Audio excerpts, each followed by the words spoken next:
Okay, let's go next to our caller from the 941 area code. Who's calling today from 941? Hi, David. This is William. I'm from Florida. William from Florida. What's going on?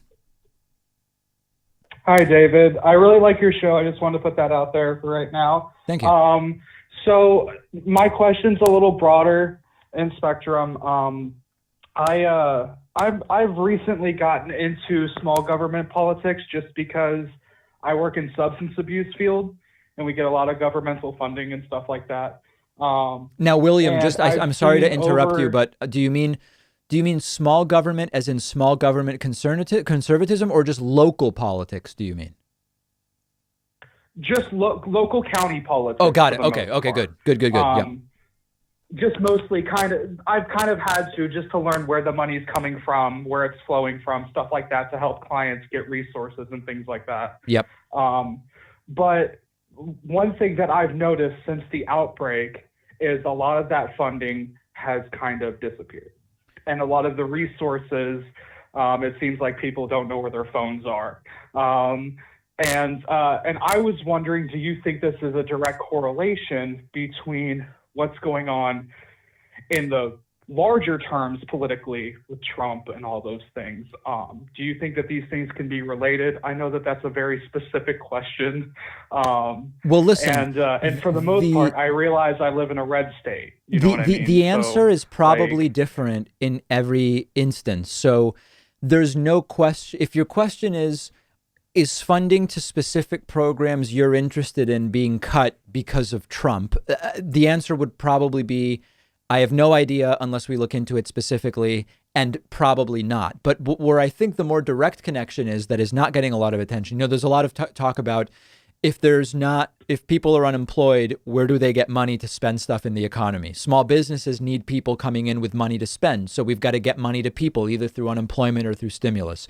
The part that's being ignored is directly related to what you're bringing up, which is if the government is collecting less revenue from payroll taxes in states that have payroll taxes, and if there are moratoriums on this or that or whatever, states have less money to then redistribute back out to all sorts of different programs. Now, you'd have to look at it at the state by state and program by program level. Like, in other words, is there a specific answer in Florida? I just don't know. You'd have to look that up. But certainly what people have to understand is the state government can only take in reduced revenue for so long before they are going to start saying we can't afford to fund this program and that program. And that is certainly going on. right. Okay. Well, that makes a lot of sense. Like I said, I've just seen over time, like I said, I work directly with clients. I actually work in a county jail, and I work with inmates rehabilitating them who have dealt with substance abuse. I've dealt with substance abuse, so we have a correlation there. Like we can relate on those levels, and so I get emotionally attached to these people a little bit, Yeah. and which is part of my job. And then I try to connect them to as many resources as they can to be successful upon exiting the jail system or the prison system. And so it's just been kind of heartbreaking to see, like, and I understand, I get it when you put it in terms like that, as in the government can't give us money if they're not making any, you know. And so, but I thank you for simplifying it to me, because like I said, I'm new to these things. Yeah. Before Trump got elected, I never thought once about politics. I didn't need to, Mm. you know what I mean? So, Do you now, but do now you mind what substance specifically were you struggling with? opiates, Opiate. And opiates, I'm curious, 100%. how did it start with a prescription from a doctor, or how did it start?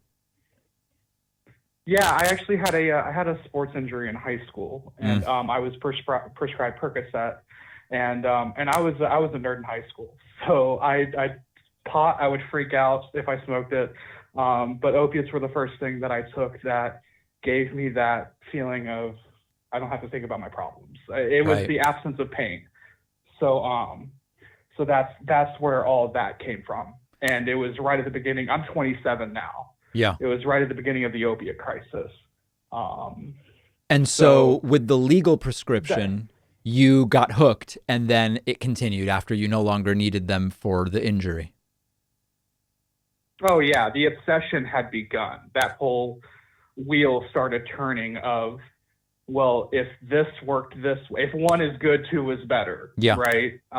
Right. And if that helped with that pain, then maybe from trauma and things like that I experienced in my life that I had never identified before, maybe these other things will work. And for people who hear this and say, well, why couldn't you just start weaning yourself off slowly? Like, it just doesn't work that way, does it?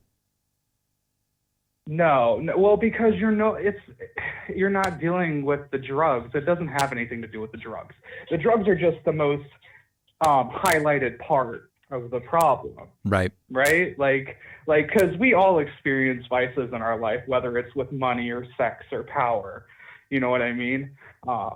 But that is the easiest way for someone with an addictive personality, because it's instantly gratifying, right?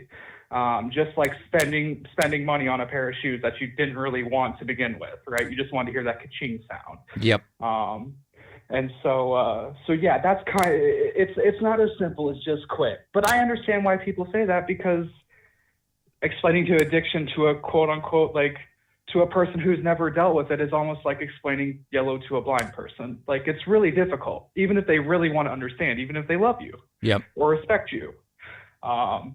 So that's partially been my job as well, is to talk to these representatives and things like that about that, and get them to understand, why it is that people do need help, why they need those resources, and they need some attention. You know what I mean?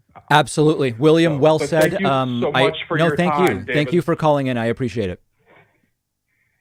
Thank you so much, sir. All right, take care. We're going to go to a quick break. If you are holding, don't hang up, because we'll go right back to the phones after this short break.